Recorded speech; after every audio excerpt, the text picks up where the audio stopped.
Good morning, ladies and gentlemen, and welcome to the ITM Power PLC AGM Proceedings and Investor Presentation. Throughout this presentation, investors will be in listen-only mode. Questions are encouraged and can be submitted at any time via the Q&A tab situated in the right-hand corner of your screen. Simply type your question and press send. The company may not be in a position to answer every question it receives during the meeting itself. However, the company will review all questions submitted today and publish responses where it's appropriate to do so. These will be available via your Investor Meet Company dashboard. I'd also like to remind you that this presentation is being recorded. Before we begin, we'd like to submit the following poll. I would now like to hand you over to Sir Roger Bone, Chairman of ITM Power PLC. Good morning, sir. Good morning, and good morning, everybody, and welcome to this rather unusual AGM for ITM Power PLC. For obvious reasons, we were not able today to hold a meeting in the usual format, and we're sorry that the directors won't have an opportunity to mingle with shareholders as in the past. But we're very grateful to you all for tuning in to this online session. We've had to adapt our procedures just very slightly to meet these changing circumstances. It's normal at AGMs for resolutions to be approved by acclamation, by a show of hands. Clearly, we can't do that on this occasion, so we've organized it for resolutions to be adopted by the proxy shareholder procedure. And as I go through the resolutions, you will see on screen the full details of the proxy vote. So if I may, I'll ask for the set of slides to be brought up on screen, and then I can explain the procedures in a little more detail. And I think I can control these slides. So what we will be doing this morning is dealing with the formal business of the AGM first in the form of resolutions to adopt. We will then move to a presentation by Graham Cooley, our CEO. And then, as was explained to you at the beginning of the session, there will be a live Q&A webinar session. And we warmly invite questions from all shareholders during that session. We won't be pausing for questions during the course of the AGM or during the course of Graham's presentation. We would ask you to please save your questions for the session at the end.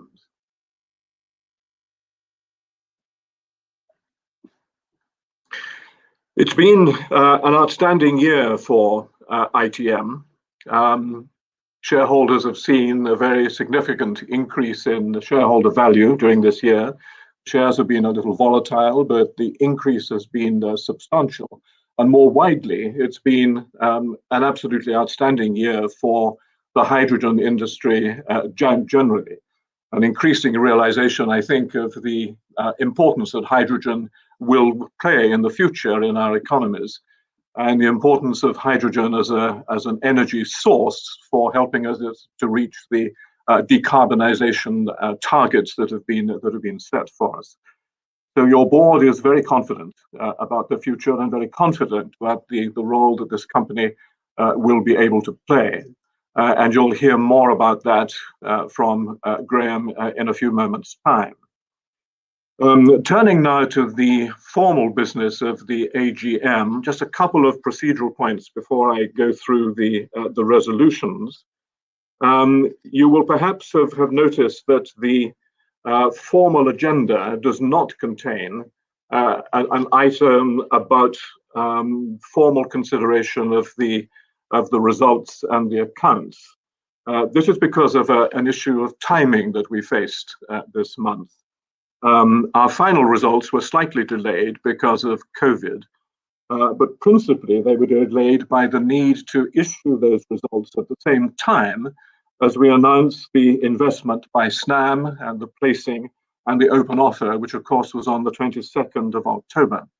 That slight delay is perfectly in order according to the AIM rules, but of course the timing of the holding of AGMs as a matter for company law. And under company law, we are bound to hold an AGM within 6 months of the conclusion of our of our year, in other words, by the 31st of October. So we found ourselves in the position of having to convene an AGM to go through the formal procedures for that before being able to issue the results and the annual report. So there's not a formal item on this AGM for that, but there will be an additional general meeting in November at which shareholders will have the opportunity to consider the report and the accounts, which are, of course, already available online. And details of that additional meeting will be circulated to shareholders within the next few days. So with that, I would like to turn to if I can move these slides, to the resolutions for adoption at the AGM this year. There are 6 resolutions. The first 3 concern election or re-election of directors. The 4th is to do with the reappointment of the auditors. And the 5th and the 6th resolutions under special business concern directors' authority to allot shares and are straightforward and I think non-controversial, perfectly normal. So the slide that you have before you there is a summary slide showing the votes received through the proxy process. And you will see on the left-hand side that there is a very healthy, positive vote in favor for all the resolutions we're going to consider. And I will now move on to look at each of those resolutions in turn and invite and indeed adopt them. The first resolution concerns the election to the board of Jürgen Nowicki. Jürgen is the representative on the board for the Linde company. And I would therefore like formally to propose this resolution to elect Jürgen Nowicki, who was appointed on the 1st of November 2019 by the board of directors as a director in accordance with Article 76.1 of the company's Articles of Association, and who, being eligible, offers himself for election as a director of the company.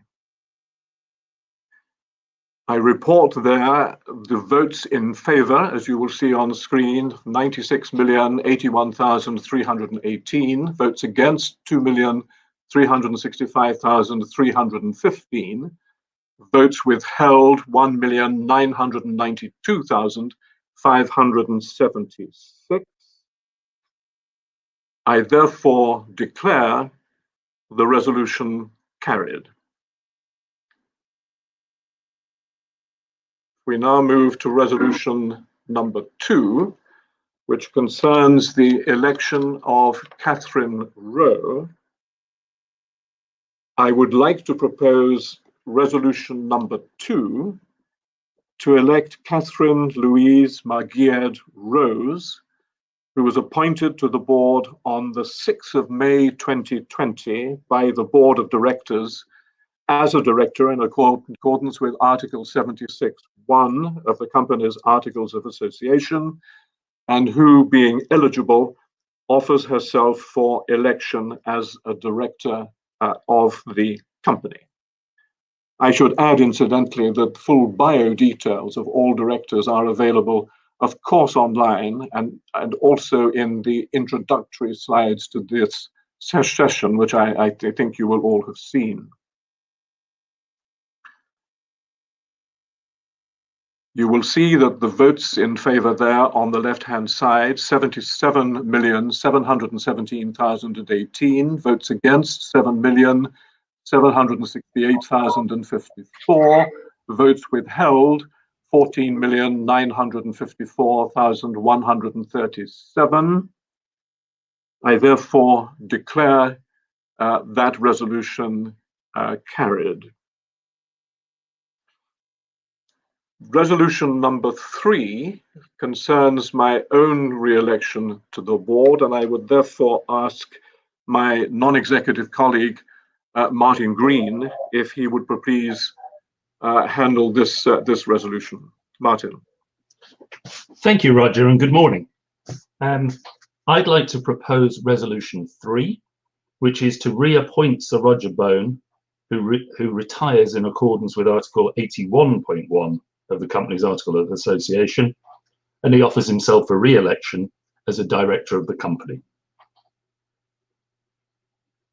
So I report the votes cast by proxy as follows. Total votes cast, 100,457,345. In favour and with the chairman, 92,996,158. Against, 7,250,463, and 192,588 withheld. Accordingly, I declare the resolution carried. And I'll now hand back to Roger. Thank you. Thank you, Martin. We'll move to resolution number 4, which is reappointment of auditors. I would like to propose resolution number 4 to reappoint Grant Thornton as auditors and to hold office from the conclusion of the meeting to the conclusion of the next meeting at which accounts are laid before the company at a remuneration to be determined by the directors. Votes in favour, 64,590,413. Votes against, 26,307,622. Votes withheld, 9,541,174. I therefore declare the resolution carried, and I would like to add one small note of explanation of those figures. You may notice that votes against total 26 million in this instance. The reason why it is there, that number is so high, is because, as I explained earlier, we had not issued our report and accounts before sending out the resolutions. And for that reason, shareholders were not able at that point to see the remuneration figure for Grant Thornton and any other income the firm earned from ITM Power. This meant that the proxy consultants, under their own rules, had to recommend that their subscribers vote against this particular resolution. Grant Thornton's remuneration is, of course, now public. For the last financial year, it was approximately £90,000 in fees for auditing, plus 13,000 fees for other work, and those fees were agreed by the board as being reasonable fees for the services provided. Had those figures been available in the normal way, it's a reasonable assumption, I think, that the total vote against on this occasion would have been substantially less than the figure that is on your screen. So I just wanted to add that note of explanation for those for that particular set of figures. Now I'd like to move on to resolution number 5, which concerns directors' authority to allot shares. I would like to propose as an ordinary resolution, resolution number 5, to give directors authority until the conclusion of the company's next AGM to allot shares and grant rights to subscribe for or convert securities into shares up to a maximum amount equal to 1/3 of the company's issued share capital, or in connection with rights issues, 2/3 of the company's issued share capital. You will see there on the screen the proxy shareholder votes. 88,370,000 867 in favour, 5,208,411 against, and votes withheld 6,859,831. And on that basis, I declare this resolution carried. I'd now like to turn to the last of the resolutions that we have to consider. Resolution number 6, the disapplication of preemption rights. I would like to propose as a special resolution, Resolution 6, to empower the directors until the conclusion of the company's next AGM to allot shares for cash up to an amount equal to 10% of the company's issued share capital or in connection with rights issues, as if the statutory preemption rights did not apply.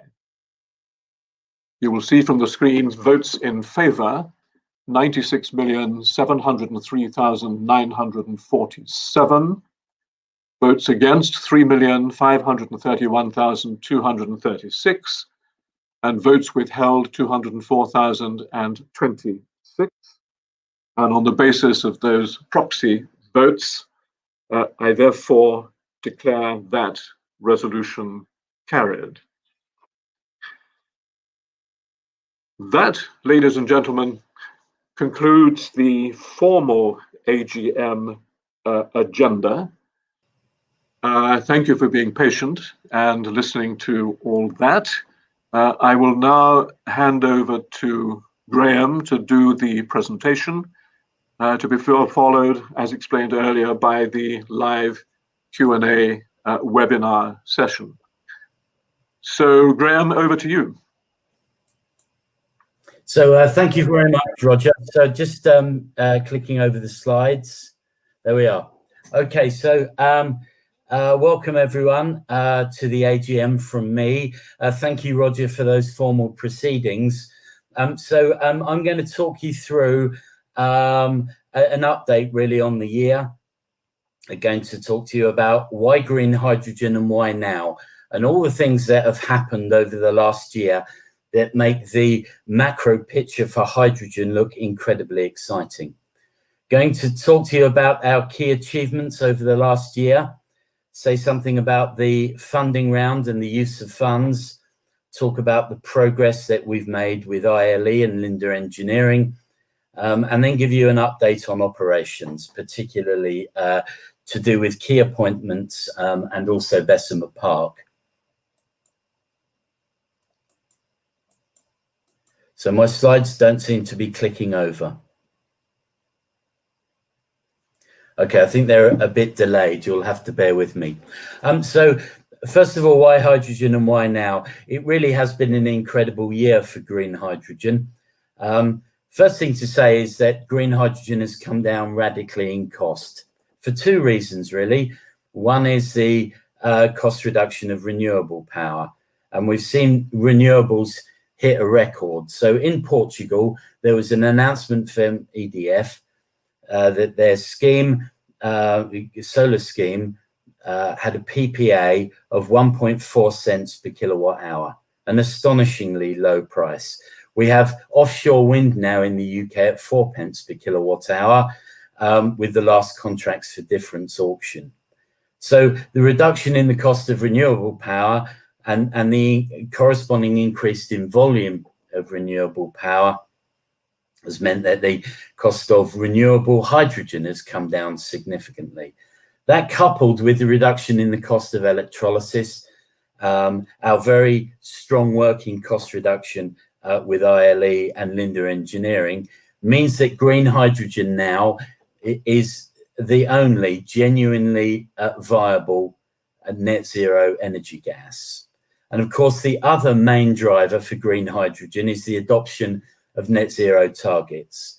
So the UK adopted the net zero target in 2050, and we saw the announcement only a few days ago now from the EU that it will be adopted in law across the EU.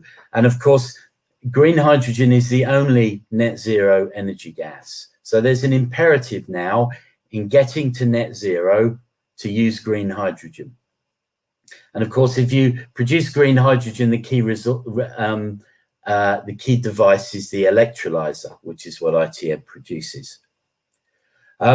You saw the announcement, I'm sure, on July the 8th from the EU, 150 billion over the next decade support for green hydrogen. That's the target of 6 gigawatts to be deployed over the next 4 years, with an additional 40 gigawatts over the next decade. And the 100 billion, 150 billion, but the 100 billion of that 150 billion, 10 billion a year for the next 10 years is for contracts for different auctions for green hydrogen, supporting the revenue model for green hydrogen and the ability for industry to switch fuels to a net zero fuel. Why ITM?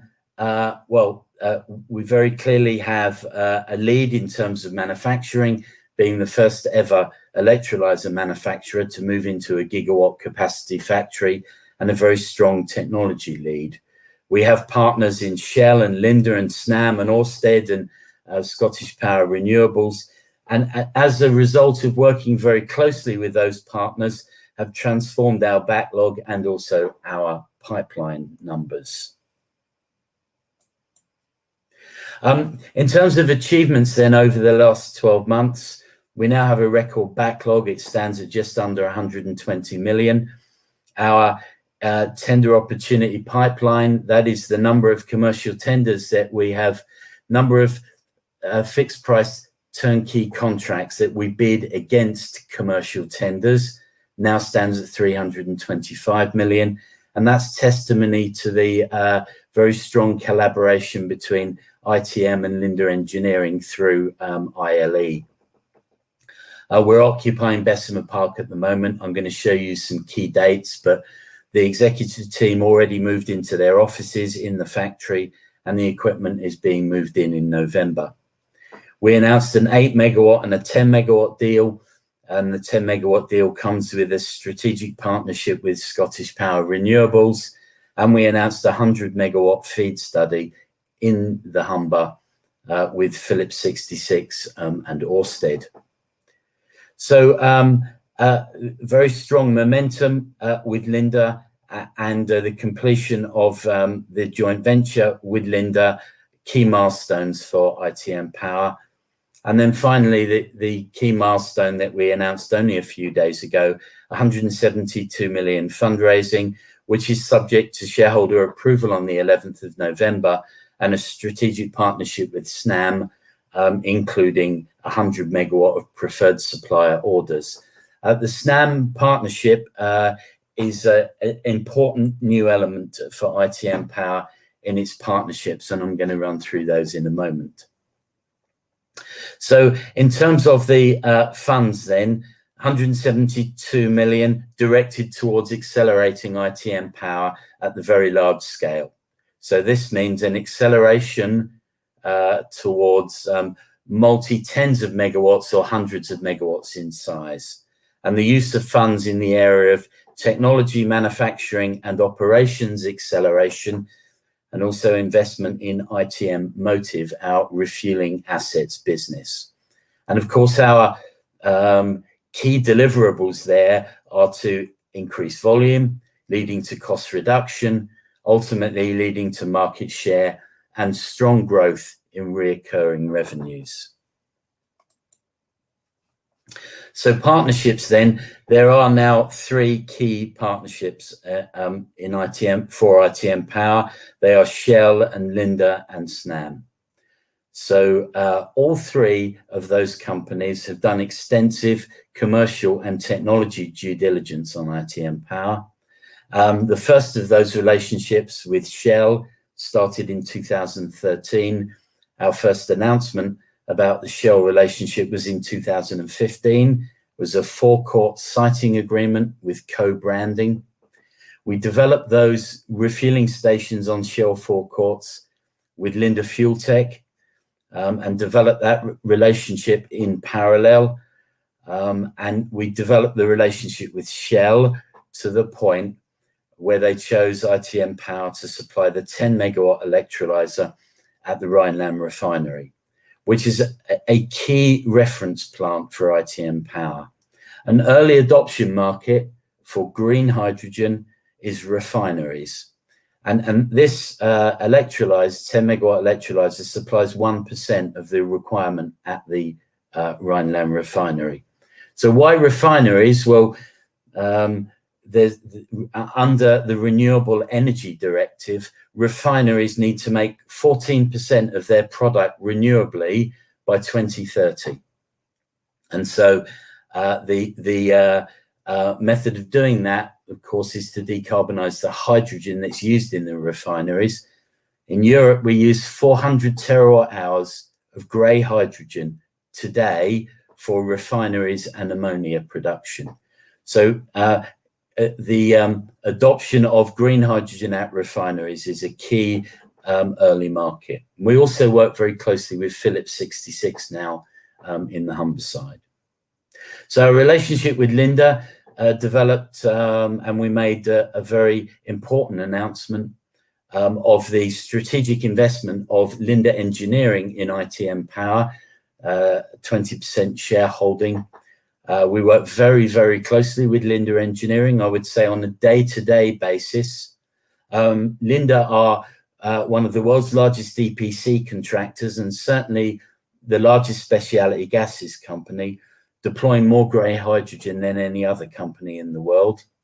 And as a result of demand from their customers for green hydrogen, they partnered with ITM Power. We formed the joint venture, ITM Linde Electrolysis, and we've worked very closely with Linde to develop a bid structure. And as a result of that activity, have achieved a tender pipeline of 325 million. It should also be noted that Linde have very strong purchasing power in the area of balance of plant. So a very important relationship for ITM. And then finally, Snam, a new relationship. Snam are the second largest gas transmission company in the world. They are second only to Gazprom. They have a central position in the natural gas industry across Europe. Their assets extend all the way to the interconnector with the UK. And they have a very strongly articulated strategy for the adoption of green hydrogen in their gas grid. And that goes all the way up to their CEO, Marco Alvera. So we announced a commercial partnership agreement with 100 megawatts as a first preferred supplier order. And there are many further projects that we are developing with Snam. So I think, again, a very important relationship for ITM Power. And I would say that if you look online, you can see that Linde have worked with Snam. Linde have worked very closely with Shell. It's a very compatible grouping of partners. In terms of that tender opportunity pipeline then, in the past, we always bid a tender opportunity pipeline or announced a tender opportunity pipeline based on turnkey systems where ITM Power was the lead. And that meant that we were bidding EPC contracts. Actually, when you look at ITM Power and look at our core skills, you'll see that EPC contracting was always the high risk part. And if we had any project overruns, it was always to do with deployment in the field.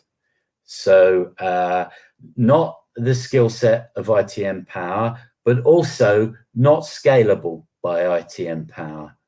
And the reason it's not scalable is you just need to look at the numbers from Linde Engineering. Linde have 80,000 employees. They have an EPC office in Dresden. It's work that they do every day. And so the partnership now means that the large scale equipment is led by ILE and bid by ILE, and that the tender opportunity pipeline then is, broadly speaking, 60% to ITM, that's the modules, and 40% for the EPC. And you can see that now coming out in the tender pipeline as our activity with ILE and Linde Engineering increases. And you can see the orange bar there representing that. The other important thing about working closely with Linde is that they are a genuinely global company with offices all over the world. And our reach now to be able to bid for large-scale industrial deployments with Linde is very significantly more than it was before. So you can see now appearing in our tender opportunity pipeline large projects across the world. We are still concentrated on Europe, but that is extending. But Europe is a very early adopter of green hydrogen with all of the massive gigawatt scale schemes which are coming forwards. In terms of the factory then, the Wi-Fi was installed, and immediately afterwards the executive team moved into our offices. We will be at full office occupation with the technology center being occupied and the production starting to be moved in across November. December, the power, 5 megawatts of power is turned on, which is the requirement for large-scale testing, and the leases are closed on S1 and S2 across 2021, with S2 current production facility closing down in February of 2021. So we do have some overlap between the existing factory and the new factory. Incredibly exciting time for ITM Power and for all the staff. It's marvelous to move in and breathe the oxygen of the future. So key appointments then. We made some significant key appointments. The MD of Motive, Head of Projects, Head of HSE, Group Financial Controller, Head of Manufacturing, IT, Quality, After Sales Support, and Head of Investor Relations. A key tier of management reporting to the executive team, all very experienced people, and delighted to welcome them on board for what I believe is going to be an incredible year for ITM Power. In terms of corporate social responsibility, again, a very important new emerging area for us is ESG investing.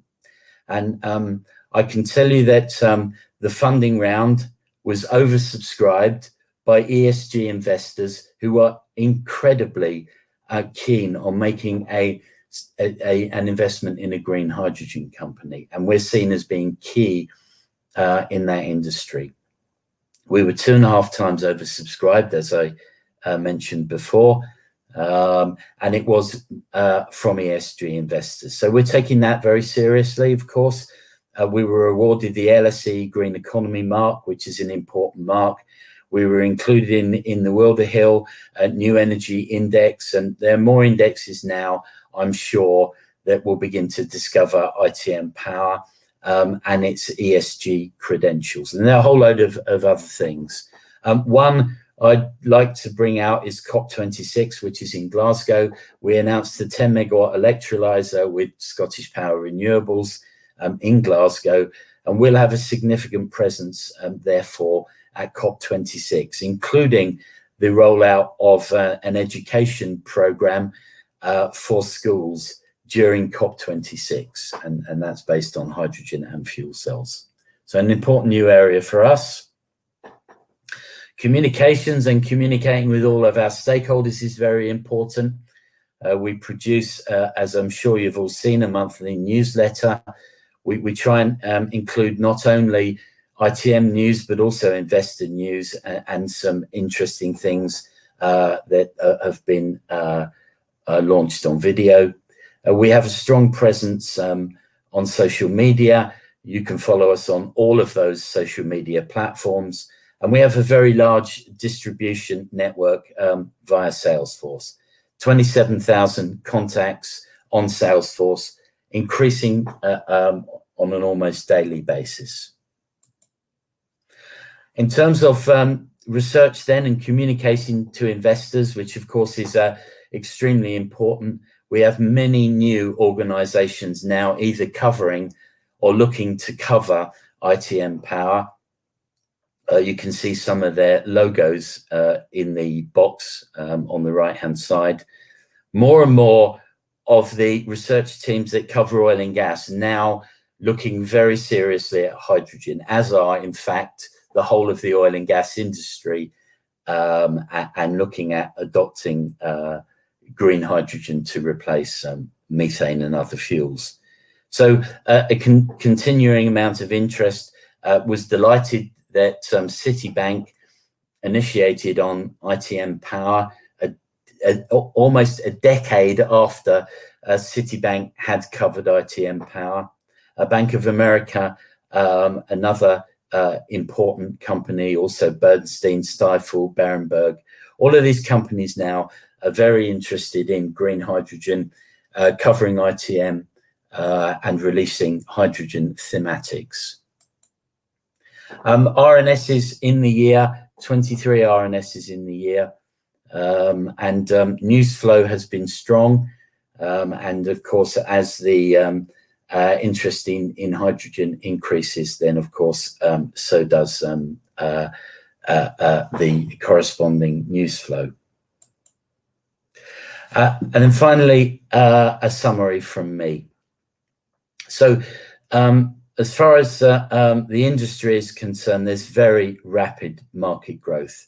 And you've seen now schemes all over the world appearing from governments of the gigawatts or indeed tens of gigawatts scale.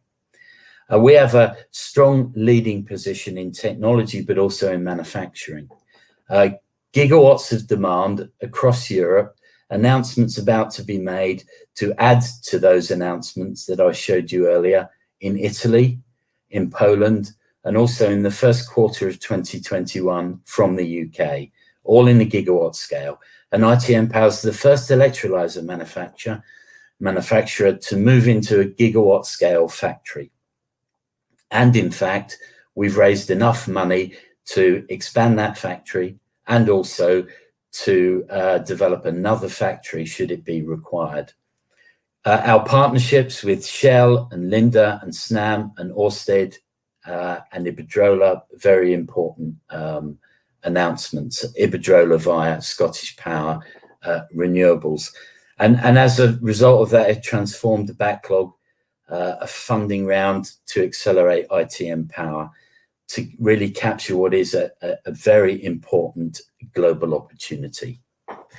So in terms of the funding round, there's a general meeting on the 11th, and admission and settlement will be on the 12th of November. So that's all I had for you. I will hand over now to Simon, who I think is going to take us through the questions. Thank you, Dr. Cooley. It's Paul just from IMC. Just to give the investors the opportunity to submit questions, please continue to do so using the Q&A tab situated on the top right-hand corner of the screen. Simply type your question and press send. Just while the company take a few moments to review those investor questions submitted, I'd like to remind you that a recording of this presentation, along with a copy of the slides and the published Q&A, can be accessed via your investor dashboard on the Investor Meet Company platform. Lastly, before I hand back to the ITM Power team, I'd like to remind you that your feedback is important to the company. Immediately after this presentation has ended, you'll be redirected for the opportunity to provide your feedback in order that we can better understand your views and expectations.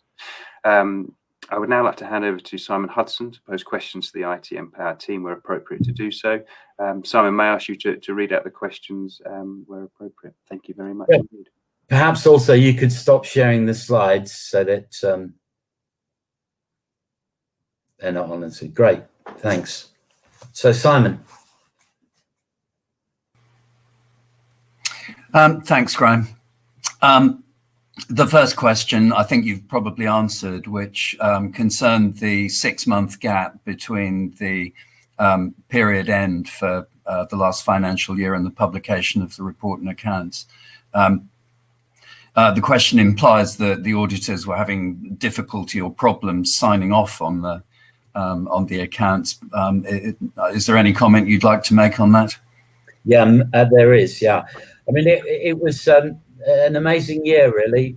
We had to deal with COVID, the new IFRS 15 revenue recognition rules, along with Brexit and the reduction in grant funding, a factory move, and developing the very strong relationship with Linda. The reason that the audit was delayed is because they couldn't come to the factory because of COVID to do the stock take. So some very simple and practical reasons why we were delayed. And, you know, COVID's a very real thing, you know, and of course, we're in the highest tier now again. So, yeah, it was an interesting process that we went through, but I think that was the only reason.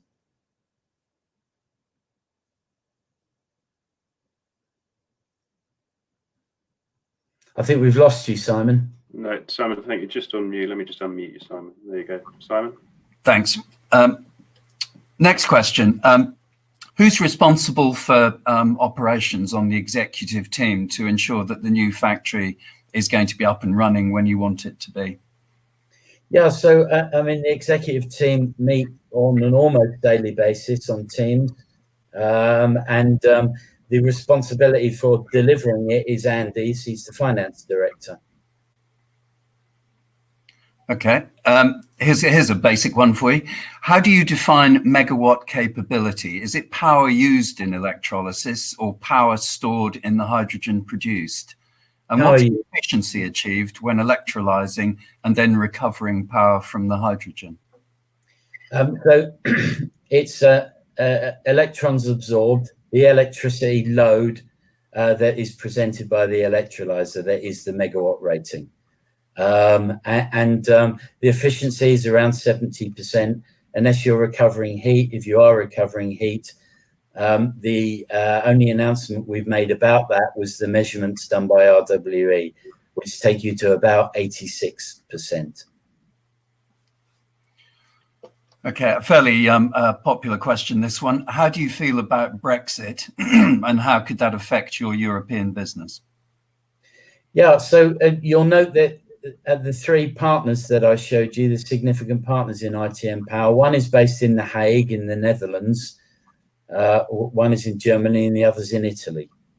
I think if any company on the London stock market has provided for Brexit, it is ITM Power.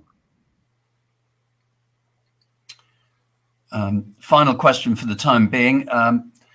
Where are you looking to build a 2 gigawatt factory, and when might this happen? Yeah, so it will be event-driven rather than time-driven. It will be when our existing factory gets to somewhere around 60% capacity. It's a discussion we'll be having with our partners and optimizing the location in terms of demand for the electrolysis equipment and what the requirements are in the market and what the supply chain looks like. But nothing to announce right now.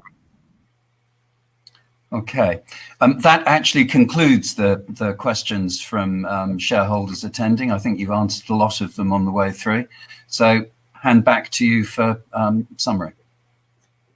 Great, thank you, everyone. I think I'm handing back to Roger just to sum up.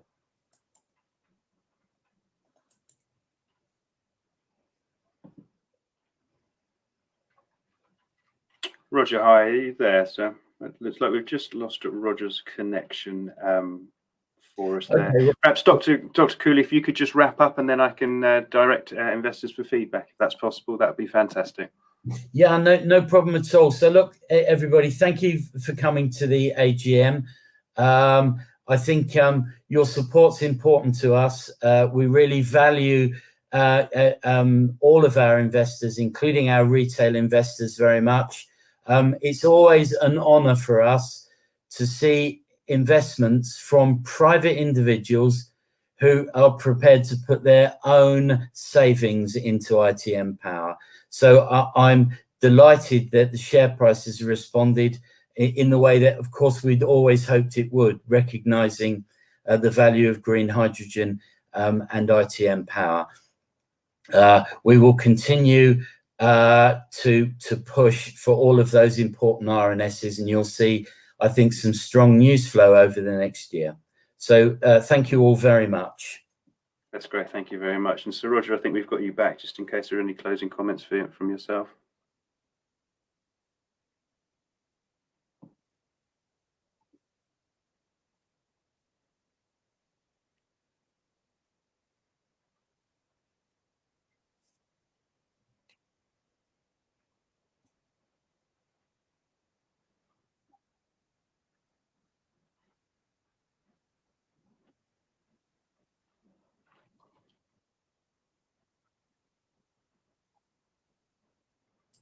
That's fantastic. Thank you again to the ITM Power PLC board for updating investors today through the AGM and the presentation. Can I ask investors not to close the session, as you'll be automatically redirected for the opportunity to provide your feedback. If you've accessed the meeting from our website, the feedback page will appear a few seconds after the end of the webinar in front of you. If you've accessed via the link in the email, you'll be asked to log in and submit your feedback. Which just, again, takes a couple of seconds. On behalf of ITM Power PLC, we would like to thank you very much for attending today's AGM proceedings and presentation. That concludes today's meeting. Good morning.